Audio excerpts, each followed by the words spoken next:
Hello people, welcome back into this channel, and today's tutorial is gonna be a tutorial about Instagram application. And in this video I will like to show to you how to filter your Instagram notification into specific categories. So the first thing you have to do, open your Instagram application, and after you open it, make sure that you are jump into the home sections here.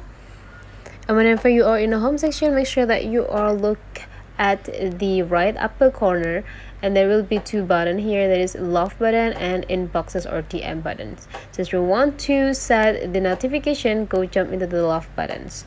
In the love buttons, you can see that in the right upper in the right upper corner here, there is a filter. You just need to go click it, and now you just need to choose the categories that you want to looking for.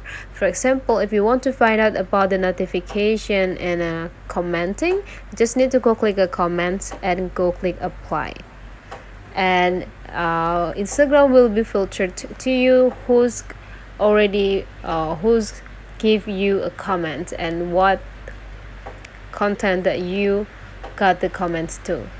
So that's the way how to create or how to set a filter on your notification. If you find that today's tutorial is useful for you, don't forget to leave some comment, like, and subscribe into this channel.